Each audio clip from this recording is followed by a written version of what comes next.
চমৎকার নাম। একটা ঘরকে কেন্দ্র করে এতগুলো ঘরের উৎপত্তি। ওই ঘরটার নাম হচ্ছে কাবা। ঘরটার নাম কি? ইত্তাখাযাল্লাহু বাইতান ফিদ দুনিয়া। আল্লাহ দুনিয়াতে একটা ঘর নিলেন, নিজের নামের ঘর, ওইটা বাইতুল্লাহ। কিন্তু আল্লাহ কি ওই ঘরে থাকে না। কিন্তু আল্লাহ ঘোষণা দিয়েছেন এটা ওনার ঘর। এটা এত বরকতময় ঘর, পৃথিবীর অনেক মানুষের হাত এই ঘরের মধ্যে পড়েছে। ফেরেশতারা প্রথমে এই ঘর তৈরি করেছে। আবার এই ঘরের একেবারে উপরে বাইতুল মামুন নামে একটা ঘর আছে না নাই? আমরা কাবার চারদিকে তাওয়াফ করি, ফেরেশতারা তাওয়াফ করে বাইতুল মামুরের চারপাশে। 70,000 করে ফেরেশতা ঢুকে ইবাদত করে বের হয়ে যায়। Up to the day of judgement, কিয়ামত পর্যন্ত আর কেউ আরেকবার ওই বাইতুল মামুরে ঢোকার সুযোগ পায় না। কোন সুবহানাল্লাহ। তার ঠিক বরাবর নিচে আমাদের কাবা। প্রথমে এই কাবাকে তৈরি করলো ফেরেশতারা, তারপর তৈরি করলো সাইয়েদনা আদম, ওনার হাত লাগলো। সাইয়েদনা নূহ আলাইহিস সালামের সময় এমন প্লাবন হলো, বন্যা, ফ্লাড, ড্রাস্টিক্যালি ফ্লাড, সব ভেঙে চুরে শেষ, কাবাও শেষ। নূহ আলাইহিস সালাম নেমে আবার বানালেন। এরপর বানালেন ইব্রাহিম আলাইহিস সালাম। পড়েন সুবহানাল্লাহ। আল্লাহ একটা ফ্রেম দিলেন, ইব্রাহিম এতটুকু উঁচু করবা আমার ঘরটাতে, এতটুকু প্রশস্ত করবা, এতটুকু লম্বা করবা। কিন্তু উনি তো এত লম্বা না, এত লম্বা করবে কেমনে? নাগাল পায় না। বানানোর পরে দাঁড়িয়ে আছে, আর উপরের দিকে উঠতে পারে না। আল্লাহ বললেন, don't worry about it, I am sending a beautiful stone from paradise. আমি জান্নাত থেকে একটা স্পেশাল পাথর পাঠিয়ে দিচ্ছি ইব্রাহিম, ওইটার উপরে দাঁড়াও। উপরে উঠতে মন চাইলে উঠে যাবে, নিচে নামতে মন চাইলে নেমে যাবে। মাকাম ইব্রাহিম, জান্নাত থেকে আসা ওই পাথর কাবা ঘরের পাশে আজও আছে না নাই? উনি দাঁড়ালেন, উপরে ওঠা দরকার উঠে যেত অটোমেটিক, নিচে নামা দরকার নেমে যেত। উনিও কাবাঘর বানালেন, ওনার কলিজার টুকরা ইসমাইলও বানালো। কি বাপ আর কি বেটা! কাবাঘর ঝাড়ু দিলেন, তাহেরা বাইতি লিত-তাইফিনা ওয়াল আকিফিনা ওয়ার রুকআইস সুজুদ। নবী হয়ে কাবা ঝাড়ু দিতে পারে, মসজিদ ঝাড়ু দিতে পারে, কিন্তু আমরা মসজিদ ঝাড়ু দিতে চাই না। এরকম আছে না নাই? মসজিদেরি ঝাড়ু বারদার, ও কামারে হাত শোনো আমার মুনাজাত, শোনো শোনো ইয়া ইলাহি আমার মুনাজাত, শোনো আমার মুনাজাত। পড়েন আমিন। এজন্য মসজিদের জন্য দরদ থাকার দরকার আছে না নাই? কাজী নজরুল আল্লাহর কাছে দোয়া করলেন, আল্লাহ মসজিদের পাশে আমার কবর করে দিও। কবুল করলেন কে? মসজিদেরি পাশে আমার কবর দিও ভাই, যেন করে হতেও মুয়াজ্জিনের আযান শুনতে পাই। আমার গোরের পাশে দিয়ে ভাই নামাজিরা যাবে, পবিত্র সেই পায়ের ধ্বনি এ বান্দা শুনতে পাবে। গোরা যাবে হতে গুনাহগার পাইবে রে হাই, মসজিদেরি পাশে আমায় কবর দিও ভাই। কত মুমিন নামাজি ভাই মসজিদাঙ্গিনাতে, আল্লাহর নামের জিকির করে লুকিয়ে গভীর রাতে। আমি তাদের সাথে ওই আল্লাহর নামে জপতে চাই, আল্লাহর নামে জপতে চাই। পড়েন সবাই, মসজিদেরি পাশে আমায় কবর দিও ভাই। আল্লাহু আকবার। কি কবি ছিলেন? কৃষকের কবি, মজুরের কবি, ধনীর কবি, গরিবের কবি, মুসলমানদের কবি কাজী নজরুল ইসলাম আজীবন ইসলামের পক্ষে লিখেছেন, আজীবন বিশ্বনবীর পক্ষে লিখেছেন, আজীবন কোরআনের পক্ষে লিখেছেন। এজন্য তার শেষ দোয়াটাকে কবুল করে নিয়েছে কে? মসজিদের পাশে ওনার কবর আছে না নেই? কোথায়? ঢাকা বিশ্ববিদ্যালয়ে। গেছেন আপনারা? চমৎকার। মসজিদে এই পাশে প্রতিদিন কবর থেকে আজান শুনে, কিন্তু ওনার কবরের উপর বসে আবার বাদাম খায়। কবত কবতে আছে না নেই? এক ছেলে এক মেয়ে বাদাম খায়। এগুলো থেকে আমাদেরকে বেঁচে থাকতে হবে। এই ক্রাইসিস থেকে আমাদেরকে বের হয়ে আসতে হবে। ইসলামী যে কৃষ্টি কালচার, তাহজিব, তামাদ্দুন আল্লাহ আমাদেরকে দিয়েছে, এটাতে বরকত বেশি না কম? সাইয়েদনা ইব্রাহিম বানালেন, ইসমাইল বানালেন, বিশ্বনবী নিজেও বানালেন। বিশ্বনবী নিজেও এই কাবাঘরের নির্মাণ কাজ করেছেন। কাবাঘর যখন ভেঙে গেল, মক্কার কুরাইশরা ডিসাইড করলো আমরা কাবা বানাবো, পাথর লাগবে কোত্থেকে, ওই জায়গা থেকে পাথর নিয়ে আসবো। সবাই পাথর আনতে শুরু করলো। কুরাইশ ছেলেরা বললো আমরা বাদ যাবো কেন, আমরাও আনবো।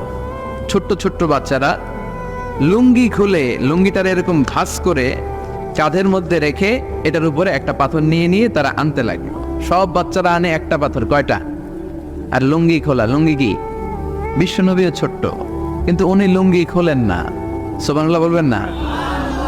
উনিও ছোট্ট, ওনার ফ্রেন্ড যারা, ওনার সমবয়সা যারা লুঙ্গি খুইলা এরকম বাস করছে, ল্যাংটা হইয়া পোলাপান গরমের কালে ল্যাংটা হয়ে পুকুরের মধ্যে ডুবাডুবি আছে না নাই? সব জায়গায় একই সিস্টেম। তো লুঙ্গি বাস করে এই জায়গায় রেখে সব বাচ্চারা একটা করে পাথর টান। বিশ্বনবী টানে দুইটা করে, কয়টা করে? কিন্তু পরনের লুঙ্গি পরনে আছে না নাই? লুঙ্গি খোলেন না। এটা তো সাধারণ মানুষ না, এটা অসাধারণ মানুষ। এটা যেন তেন মানব নয়, এটা মহামানব, ঠিক কি না? আপনি ব্রিটিশ মিউজিয়ামে ঢুকবেন, সাদা পাথরের ফলকে লেখা as a father, as a teacher, as a law giver, as a law maker, as a reformer of the society, as a commander, as a messenger, Mohammad is the superman of the world. সুবহানাল্লাহ বলেন। বিশ্বনবীকে Superman বলা হয়। বুক ফুলে যায় আমাদের, কলিজা ঠান্ডা হয়ে যায়, ঠিক কিনা? বিশ্বনবী দুইটা করে পাথর টানে, ওনার বয়সের বন্ধুরা টানে একটা। বিশ্বনবীর চাচা আবু তালেব বলল, মুহাম্মদ তুমি ছোট্ট মানুষ, তোমার বয়সের ছেলেরা পাথর টানে একটা, তুমি টানো দুইটা। আর সবাই লুঙ্গি খুলে ফেলেছে যাতে কাদের মধ্যে ব্যথা না পায়, চোট না পায়। তুমি যেহেতু দুইটা করে পাথর টানো, তুমিও তোমার লুঙ্গি খোলো। লুঙ্গি খুলে রাখো, ছোট্ট মানুষ, কি হয়েছে, খোলো না একটু। এরকম মুরব্বীরা অনেকে বলে, কি বলে না? বাংলাদেশে এরকম আছে, মুরব্বীরা বলে আরে লুঙ্গি খুল বেটা, সমস্যা নেই, ছোট্ট মানুষ না। এগুলো করবেন না। যত ছোট্ট বাচ্চা হোক, ওর একটা প্রেস্টিজ আছে না নাই? ওর একটা সম্মান আছে না নাই? এখন থেকে যদি এই অসম্মানগুলো শিখান, ইচ্ছা মতো ঘুষ খাবে, ঘুষ খাইয়া কোপায় ফেলবে সব। শরম থাকবে না, লজ্জা থাকবে না, টেবিলের উপর দিয়েও নিবে, নিচ দিয়েও নিবে, এরকম বেয়াদব আছে না নাই? বিশ্বনবী বললেন, চাচা আমি খুলবো না। কি বললেন? চাচা আই ফিল শাই, লজ্জা লাগে, আমি খুলবো না। আবু তালেব ছাড়ার পাত্র না। না রে ভাতিজা, ছোট্ট মানুষ, তুই বুঝোস না, তোর কষ্ট হয়। বিশ্বনবী কয় কষ্ট হয়, তারপরেও খুলবো। এত লাজুক ছিলেন এই লোকটা, কুমারী নারীর চেয়েও বিশ্বনবী বেশি লাজুক ছিলেন। সুবহানাল্লাহ। ও চাচা আমি এমনিই পারি, আমি দুইটা করে পাথর টানবো, সমস্যা নাই, লুঙ্গি খুলবো না। আবু তালেব ছাড়ার পাত্র নয়। আবু তালেব বলে, ভাতিজা তুমি লুঙ্গি খোলো। বিশ্বনবী তো লুঙ্গি খোলে না। এটা তো সাধারণ নবী না, এটা অসাধারণ নবী, ঠিক কিনা? 5 বছর হালিমার বাড়িতে ছিলেন। হালিমা দুধ খাওয়ালো। হালিমা বলল, মুহাম্মদ রে দুধ খাওয়াতে নিলাম, কিন্তু আজীব তামাশা, আমার ডান স্তনের দুধটা খায়, বাম স্তনের দুধ তো খাওয়াতে পারি না, বাম স্তনের দুধটা মুখে ঢুকাতে পারি না। 5টা বছর ছিল, 2 বছর দুধ খাইলো, একদিনের জন্য আমার বাম স্তন টাচ করে নাই। কারণ হালিমার আরো কয়েকটা ছেলে মেয়ে ছিল। উনাইসা নামে এক মেয়ে ছিল, সাইমা নামে আরেক মেয়ে, আব্দুল্লাহ নামে এক ছেলে। এরাও দুধের বাচ্চা ছিল। বিশ্বনবী যদি একাই 2 স্তনের দুধ সাবার করে ফেলেন, তাহলে দুধ ভাই বোনরা খাবে কি? 2 বছর বাচ্চা মুহাম্মদ ইনসাফ প্রতিষ্ঠা করেছেন, কোন ঠিক কিনা? আবার হালিমা বলে, এই ছেলেটারে আমি 5 বছর রাখলাম, এই 5 বছরে কোনোদিন কোরাইশি মুহাম্মদ রে কান্না করতে দেখি নাই। শুধু একটা সময় কান্না করত, এই ছেলেটা ক্ষুধার অভাবে কাঁদে নাই, ব্যথা পেলে কোনোদিন মুহাম্মদ কাঁদে নাই। শুধু লজ্জাস্থানের জায়গা থেকে কাপড়টা একটু সরে গেলে শিশু মুহাম্মদ কেঁদে উঠত। বিশ্বনবী বললেন, চাচা আমি লুঙ্গি খুলবো না, আমি 2টা নিতে পারবো। আবু তালেব বলল, সমস্যা নাই, খোলো। বিশ্বনবী কয় না, খুলবো না। আবু তালেব বিশ্বনবীর লুঙ্গির গোছায় ধরে টান দিলেন। টান দিতে দেরি হয়ে যায়, বিশ্বনবীর বেহুশ হতে দেরি হয় না। বেহুশ হয়ে পড়ে গেলেন, লুঙ্গি আর খোলা হয় নাই। বিশ্বনবীর লজ্জাস্থান পৃথিবীর কেউ দেখে নাই, চিল্লায় পড়েন আল্লাহু আকবার। এজন্য লজ্জাশীলতা শিখাবেন। লজ্জাশীলতা সব নারীদের ভূষণ। দৌলতপুর বাইতুন নূর জামে মসজিদ, এই বাইতুন নূর ধরে ধরে এত কথা চলে আসছে, ঠিক কিনা? বাইতুন নূর এসেছে কাবাঘর থেকে। এই কাবাঘর ইব্রাহিম আলাইহিস সালাম বানালেন। বানানোর শেষ, আল্লাহ বলেন, ইব্রাহিম আজান দাও। কি দাও? জোরে বলেন, কি দাও? আজান দেননি আপনারা? নাকি খালি মুয়াজ্জিন দেয়? আপনিও দিবেন। আজান দিলে মর্যাদা বাড়ায় কে? আতওয়ালুল আ'নাকি ইয়াওমাল কিয়ামা, দুনিয়ার বুকে যারা আজান দিবে কিয়ামতের দিন তাদের গলাগুলো সবার চাইতে জিরাফের মতো উঁচু হয়ে থাকবে। দেখলেই বুঝে যাবে মুয়াজ্জিন ছেলে গেলা সব। আল্লাহু আকবার। কিসের আজান দিব? আল্লাহ আল্লাহ বললেন, ও ইব্রাহিম, ঘর বানালা, ঘরটা জিয়ারত করতে হবে, আজান দাও, তাড়াতাড়ি আজান দাও। আযিন ফিন নাসি বিল হজ। ও ইব্রাহিম আজান দাও। সাইয়েদনা ইব্রাহিম বললেন, মানুষ নাই, পাখি নাই, প্রাণী নাই, কেউ নাই, আজান দিলে কে শুনবে? আল্লাহ বললেন, ইব্রাহিম তোমার দায়িত্ব, তুমি আজান দাও, আমি গোটা বিশ্বের সব মানুষের কানে আজান পৌঁছে দেব। আজান দিলেন, আল্লাহ পৌঁছায় দিলেন। আমরা যারা আসি নাই আমরাও শুনেছি মায়ের পেটে এই আজান আমাদের কানেও এসেছিল। যারা পেটেও ছিলাম না, আলামুল আরওয়াহে তাফসীর এসেছে, তাদের কানেও এসেছে। এই আজান শুনে যারা সাড়া দিয়েছে, লাব্বাইক বলেছে, তাদেরই নসিবে আছে কাবা ঘর জিয়ারত করা। জোরে বলেন সুবহানাল্লাহ। এজন্য মসজিদে দাঁড়ের দরকার আছে না নাই? মসজিদে নামাজের জন্য যাওয়ার দরকার আছে না নাই? ওয়াজে অনেক মানুষ হয়, মসজিদে লোক হতে যায় না। কি আজীব তামাশা! বিশ্বনবীর সময়ে ফজরের নামাজ, জুমার নামাজ ছিল একই দৃশ্য। আমাদের দেশে ফজরের সালাত, জুমার আর সালাত এক দৃশ্য না?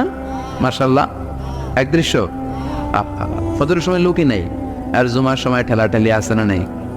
সারা বছর নামাজে যায় না, জুমার সময় এক ফার্স্ট কাতারের মুসল্লি আছে না নেই? দুইটা এক হইতে হবে। হ্যাঁ, ফজরের সালাতে যেই দৃশ্য, জুমার সালাতে একই দৃশ্য। তাইলে এই কালিমার পতাকা উড়াই দিবে কে? স্লোগান দিয়ে উড়াইতে পারবেন না, মাহফিলা এসে উড়াইতে পারবেন না। মসজিদমুখী হইতে হবে। মসজিদে যাবেন। এলাকার যুবক ভাইরা, তোমরা মসজিদে যাবা, রাজি আছো তো? রাজি? সত্যি সত্যি বলছো না মিথ্যা মিথ্যা বলছো? যাবা তো? মসজিদগুলো আমাদের আবাদ করতে হবে আবাদত দিয়ে। মসজিদের টাইলস হয়েছে, এয়ার কন্ডিশন হয়েছে, কার্পেট হয়েছে, মাগার মুসল্লি হয় নাই, ঠিক কিনা? বিশেষ করে ফজরের সালাত মসজিদে যাবা। কে কে যাবা না হাত তোলো। 1 2 3 4। ওই যে আরেকজন এভাবে তুলে রাখছে, বুঝতে পারে না, উনি আবেগে তুলে ফেলছে। মসজিদে যেতে হবে ফজরের সালাতে। রাজি আছেন তো? আল্লাহ কবুল করুক, পড়েন আমিন। কেউ যেটা পারে না, পারে কে? এরপর আল্লাহ বললেন, ফাইদা কুদিয়াতিস সালাতু ফান্তাশিরু ফিল আরদি ওয়াবতাগু মিন ফাদলিল্লাহ ওয়াযকুরুল্লাহা কাসীরান লাআল্লাকুম তুফলিহুন। সুবহানাল্লাহ পড়েন।